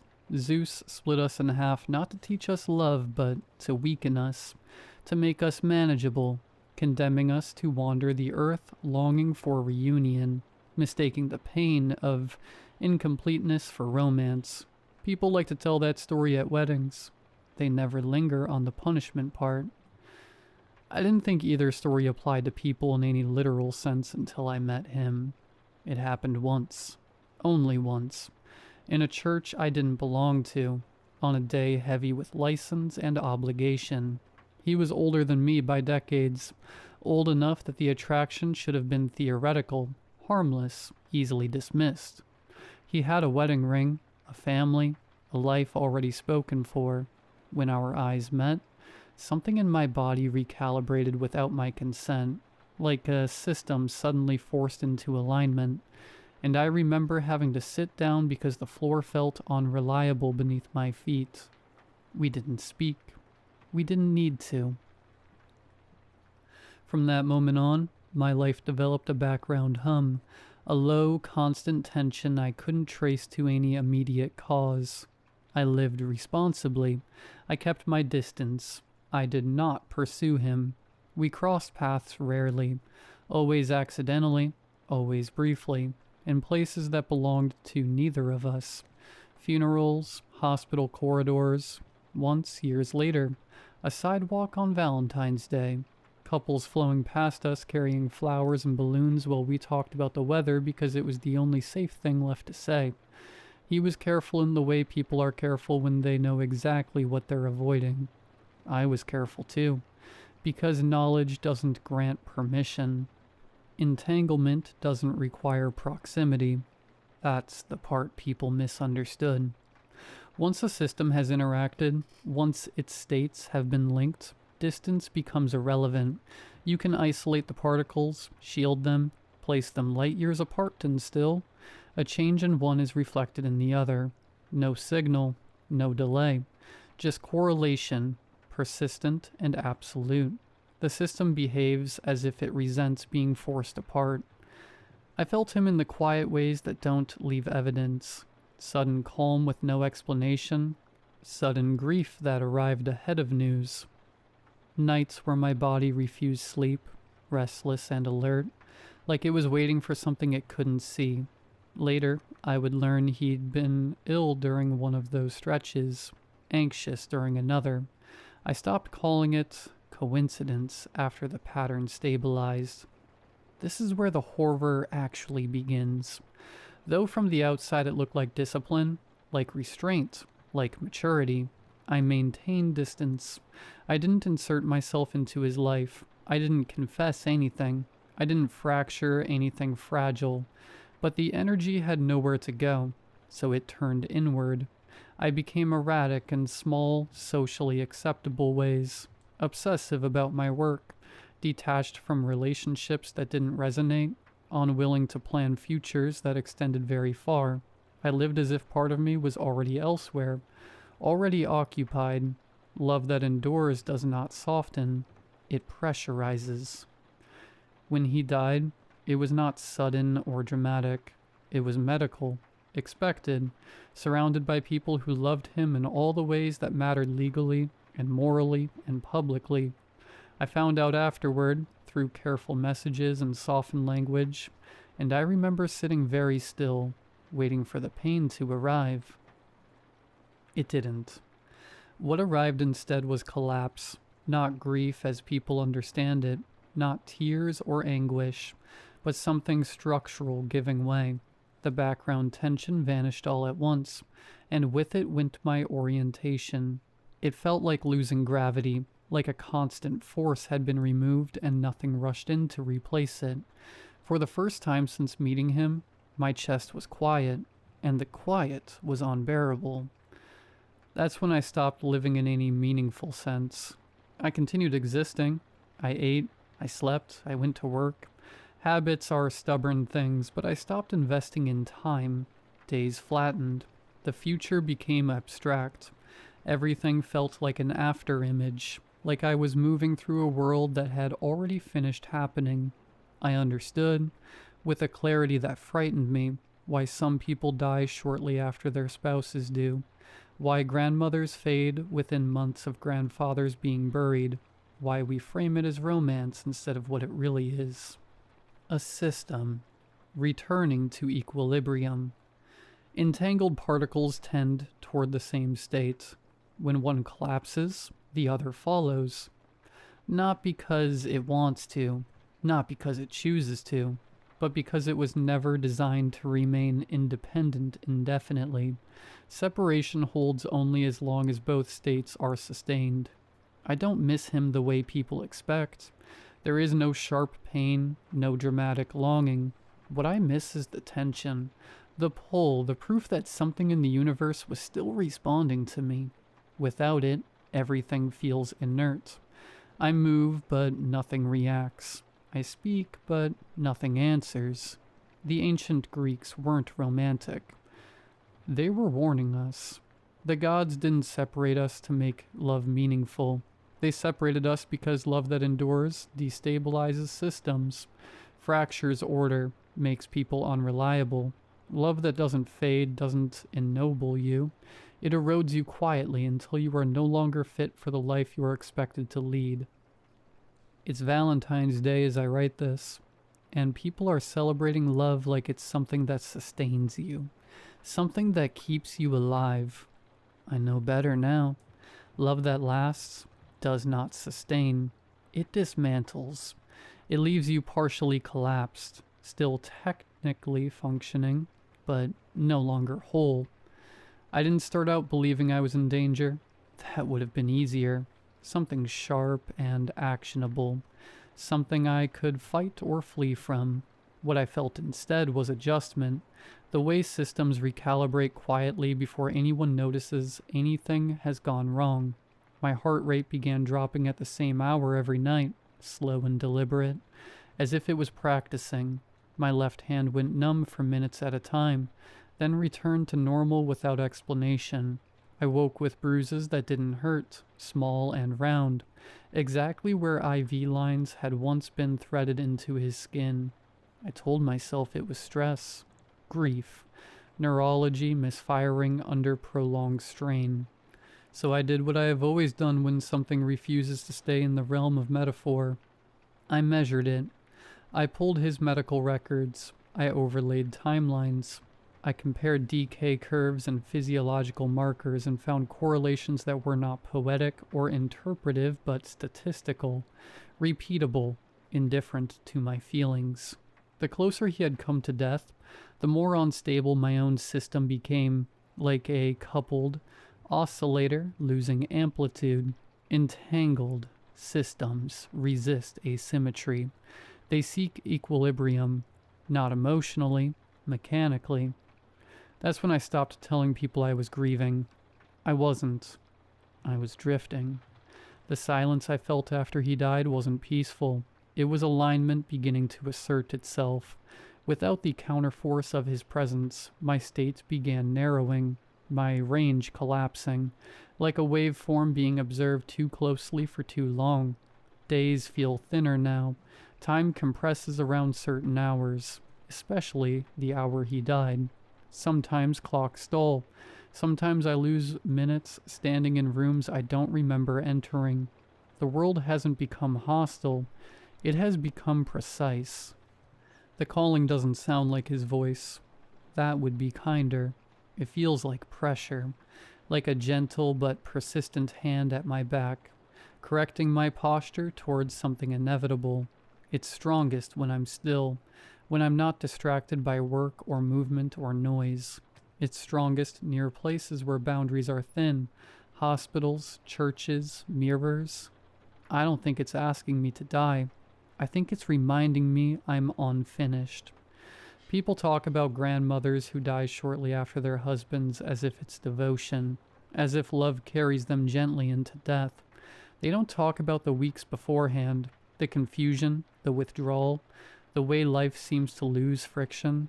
They don't talk about the possibility that a system simply cannot sustain imbalance forever, that something ancient and impersonal begins closing the distance.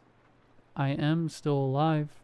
I am still capable of writing this, but I can feel my margins shrinking, my reactions slowing, my sense of self thinning, like something is being conserved elsewhere. I don't know when the correlation will complete. I only know it will not announce itself. Systems like this never do. That's why I'm writing now. Not because I want help in the way people usually mean it, but because I need someone to know that love that endures is not benign. It is not romantic. It is not safe. It binds states together long after morality and circumstance say they should remain separate. If you feel it too, that quiet pull, that sense of responding to something you can't see, pay attention. Not everything that feels like love is meant to be survived. I don't know what the universe will ask of me next. I only know it's already started asking.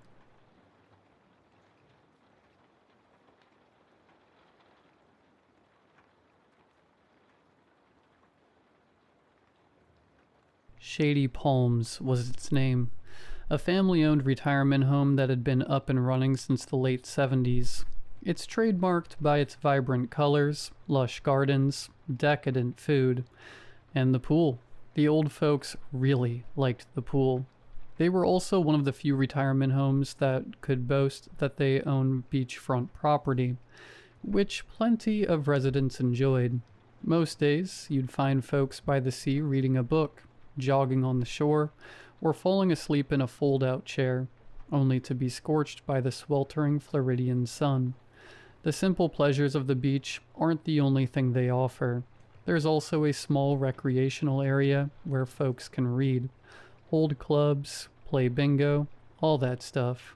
I'm in my early 20s and desperate for money. I figured that a place like this for a fresh medical student would be an easy way to make money. Besides, working at an assisted living place would be great on a resume. As it turns out, Things got way more complicated than I expected. Not in a I saw people I liked pass away sort of thing. When you're going into senior care, you've got to prepare to say goodbye. It's a harsh reality, but it's true.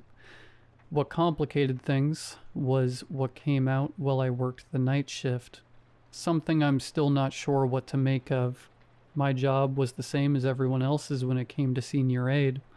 Prep the beds, clean the rooms, make sure everyone is comfortable, and so forth.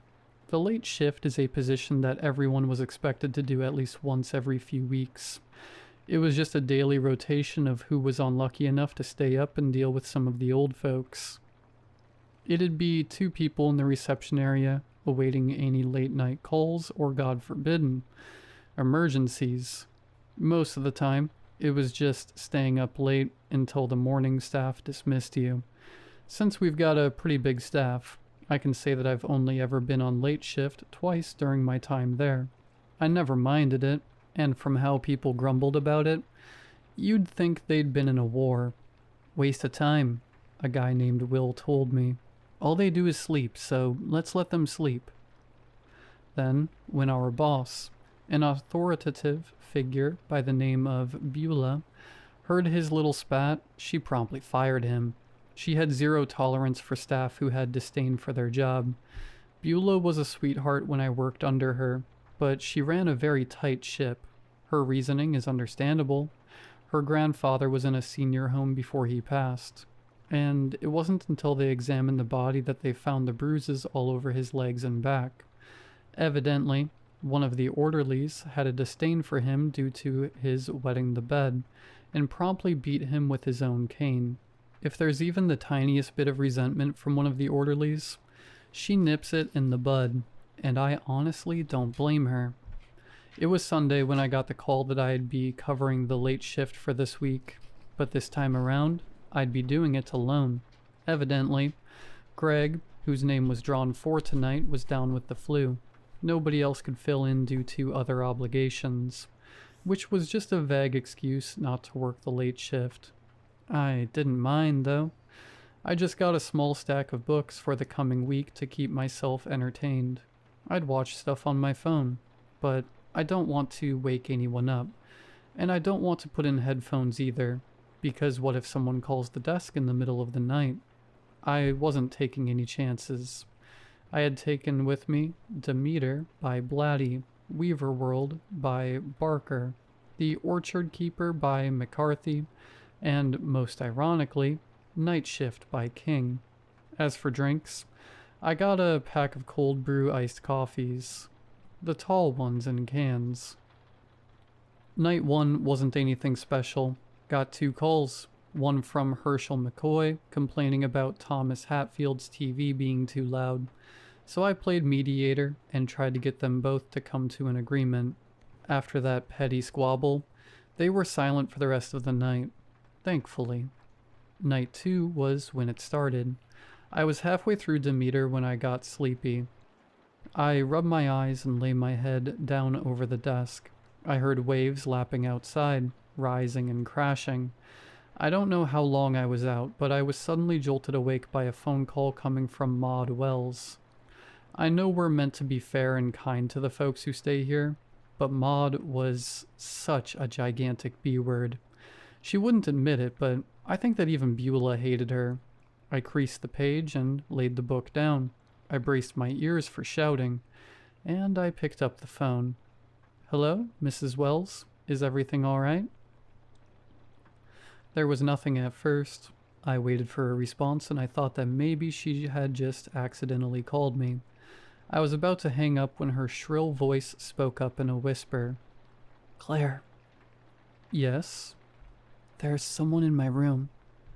Now, mind you, I've been at the front desk this whole time and saw no one enter or leave. Also, I didn't think I was asleep so long that someone could have just snuck in. Yet, I'd never heard her sound this nervous. When she spoke, and she spoke often, she would talk loud and slow, as if accosting a rude child. This time, she was timid and somewhat frightened. Before I could say anything, she said with a quivering voice, "It looks like you." I'm sorry? This person looks... Oh my god. Mrs. Wells, are you feeling nauseous or having any headaches? Claire, she said in a hoarse whisper, just come in here, please. I hung up the phone and ran to her room. Her room is on the far side of the building, so I was sprinting towards her.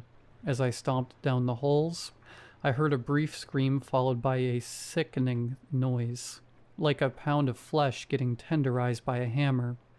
Thump. I pushed on until I reached the room, and that's when I saw something run out into the hall. It looked like a person was sprinting out of there. They slid on the floor before they quickly got back to their feet. They were wearing nothing but black clothes from head to toe. Hey, I shouted, but they were already gone by the time I reached the corner of the hall. It's like when they turned right, they just vanished. I ran back to her room and flicked on the lights. To say I was shocked was an understatement. Her eyes were swollen shut like there were two oversized grapes over her eyes. Fresh blood splattered her pillow, and her nose was bent in a position that didn't seem possible. She was gargling blood while she was gasping for air. Can't see. Claire? I can't see. I called 911 immediately and alerted the other staff about what happened. I, as well as the other staff, was pretty shaken up after the whole thing. The police took notes, got interviews, and even reviewed security footage. They saw the same person dashing from Mrs. Wells' room, but it was all blurry. Shady Palms may be up to date with most of our equipment and technology, but unfortunately the one thing we needed to update was our cameras. We had only a handful, and they hadn't been changed out since the mid-2000s. Say what you will about VHS, but they were at least clear, as fuzzy as it might be. The early digital cameras that we had were absolutely abysmal in terms of quality. There was just a black blurb moving from hallway to hallway. They never got footage of where it went. The police stayed for the rest of the day to investigate the area, looking for any and all pieces of evidence they could gather. Sadly, the only piece of DNA they could find was Mrs. Wells' own blood. I was called in for questioning that morning, and they assured me it was just a formality. I had a rock-solid alibi, and the cameras backed it up. When I returned home, I blacked out and didn't dream. I was awoken by an alarm that read, "Night shift." I groaned and called Beulah, and despite understanding why I might be hesitant to return to Shady Palms, but told me. Imagine what it must be like for them. Someone attacked Maud in the middle of the night, and you expect them to get a good night's rest? I know you're just one person, but sometimes one person can make all the difference. I hated the idea of going in, but she had a point. Night 3 was thankfully a night of peace. No calls, no disturbances, and no random attackers prowling in the rooms at night. I was too scared to pick up a book, and I just downed 3 cans of the iced coffee to make it through the night. I kept snapping my gaze back and forth around me, trying to spot something, anything out of the ordinary. I fell asleep in the last hour, and I know that we were indoors, but I could still hear the sound of the waves rising and crashing. It was a soothing noise to fall asleep to. They found me slumped over the desk, my hair clinging to a pool of spit. It wasn't the best look. "Morning, Claire," Vic told me. He was someone my age, a very mellow guy by all means. "Hey," I said in my slurred, drowsy sleep. "Anything happen?" "No, thank Christ above, no." Vic took in a deep breath, and I looked up to see that he had a very troubled expression. "Good. Beulah got a call last night from the hospital. Maud died." I had grievances against Maud, sure, but she didn't deserve that. In that moment, I had a whirlwind of emotions that I couldn't process properly. I just nodded and grabbed my things. Vic tried to comfort me, but I waved him off. "I'm fine. I just need a good sleep before my next shift, okay?" "I'll see you next time, Claire." I drove home, and when I showered, all of the emotions I'd bottled up just exploded. I just started crying, and I couldn't stop. I felt a tremendous black pit in my stomach, and guilt was eating away at me like cancer. I dried myself off and took 2 anxiety tablets before bed. Like the previous day's sleep, there were no dreams. Night 4 was busy, but thankfully not in a dangerous way. I went door to door checking on everyone, and they all thanked me. After what happened to Maud, I thought they'd surely turn against me. Herschel McCoy even pulled me aside and reassured me. "It's okay, honey. That wasn't your fault. I'm sure the police will get that guy. You're doing your best." I thought I could make it to the end, but the drowsiness of the night shift got to me again, and I ended up falling asleep. I heard the same sound of the waves rising and falling on the shore. I was starting to enjoy the night shift again despite it all. I'm woken up by Wanda, one of the more reserved members of Shady Palms. She usually sticks to cleaning and leading the yoga sessions on weekends. She touched my shoulder, and I stirred awake. "Wakey, wakey," she said. I looked around, seeing the early morning sunrise flood the hallways with brilliant oranges and yellows. Eventful shift? I chuckled at that. I got up to stretch and felt my bones pop in my back. Ugh, I need my bed. I bet. Say, you should have wiped off your boots before doing your walkabouts. You track sand and mud all over the place. I rubbed the crust out of my eyes and said, "I ain't wearing boots." "Oh yeah? Well, the tracks lead all the way back to..." She stopped talking. I looked back at her to see that her skin was turning pale. "What?" I asked. But she just backed away from me and looked at the marble flooring. The oversized, muddy boot prints were right behind where I was sleeping. I shot up in terror, feeling ice coursing through my veins. I stared at the dried boot prints that caked the floor. Our eyes trailed the tracks all the way back to Herschel's room. "Oh God," I whimpered.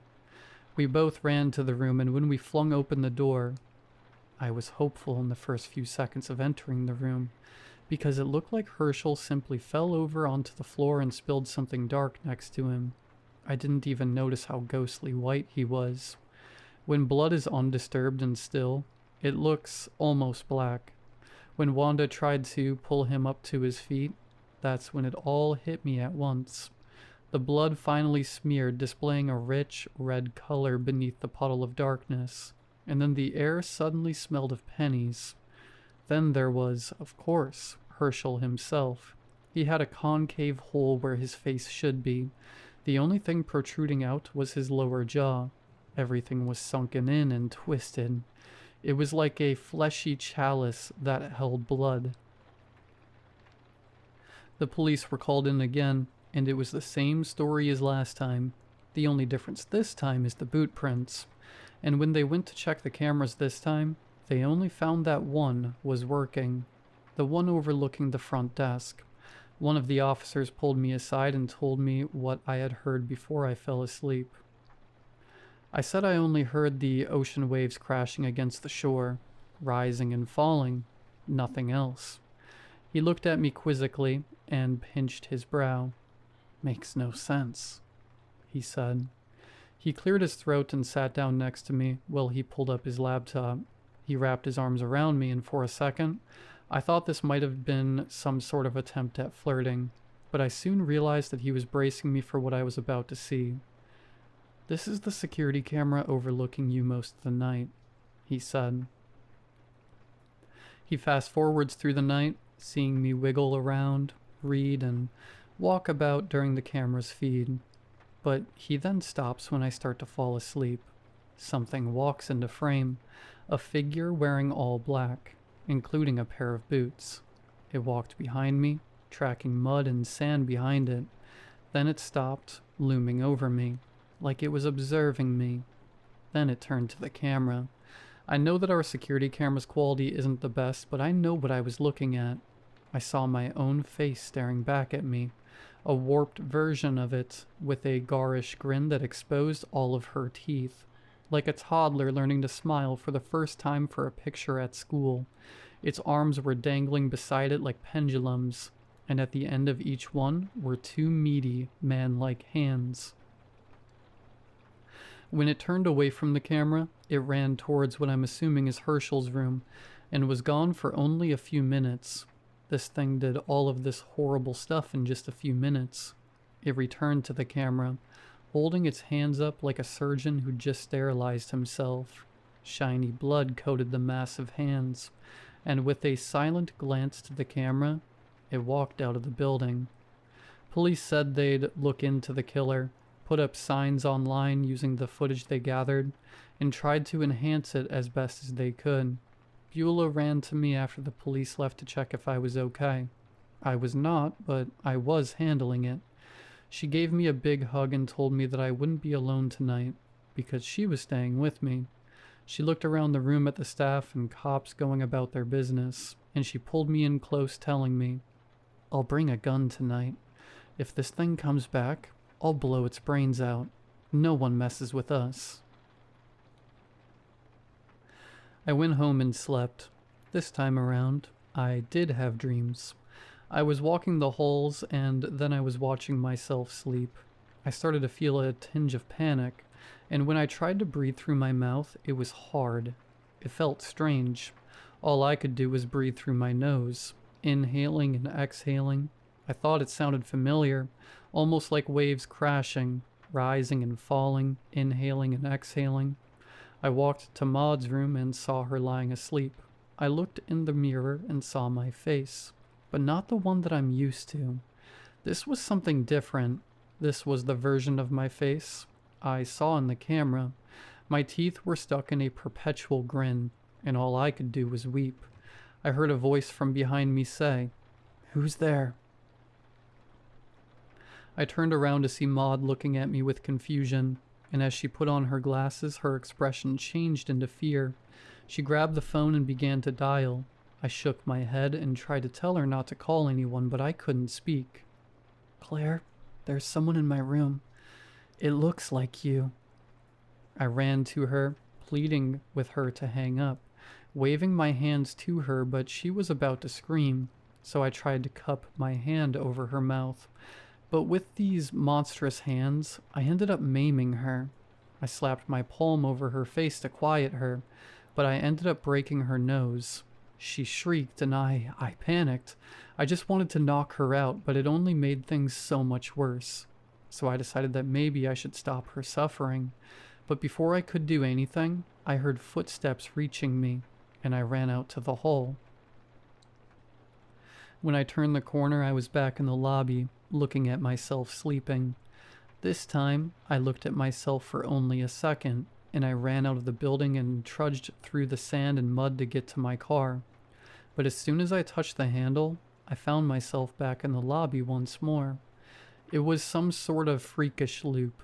I saw myself sleeping peacefully, and looked down at my boots to see the mud clinging to them, and when I looked at the camera watching me, an intense disgust washed over me, like a putrid form of déjà vu. Before I could gather myself, I heard a voice cry out from behind me. "Claire? Hello?" said Herschel. He got up from his bed and peered out into the halls, and my gaze met his. "Jesus Christ, it's back," he said. He dashed back into his room and I chased after him. I wasn't the killer. It was a misunderstanding. I entered his room and saw that he was pressing the 9 for 911 and I panicked. I seized him and threw him to the ground with a greater force than I imagined. He went face first into the tiled floor, and I heard the muffled crunch of his face. I grabbed him and tried to see if he was all right, but the damage was done. Warm blood flowed down my hands. I walked out of the room, holding my hands up, feeling the blood flow onto my clothes, but none of it dripped onto the floor. I glanced at the camera for only a moment, and then I fled outside. This, of course, was in vain. I returned to the lobby. This time was different. I saw myself sleeping, but Beulah was there next to me. She was awake and reading a magazine. I took shallow, panicked breaths as I backed away in silence. But Beulah turned around and looked at me with utter horror. I held my hands up, still slicked with fresh blood, and tried to calm her. "What are you?" she screamed. "Claire, wake up." I did not move from the desk, and in her desperation, Beulah pulled out her pistol that she kept in her purse. She pointed it, and I lunged at her to take the gun away. As soon as the gun went off, I got a phone call that brought me out of slumber. I awoke soaked in sweat. My room was freezing. My clothes clung to me, and I heard the thundering sound of my phone vibrating on my bedside table. I saw that my room was illuminated by the dark reds of the setting sun. I looked at the rumbling phone and saw it was Beulah's caller ID. I picked it up with a trembling hand and answered. Yes? You ready for the night shift, Claire?"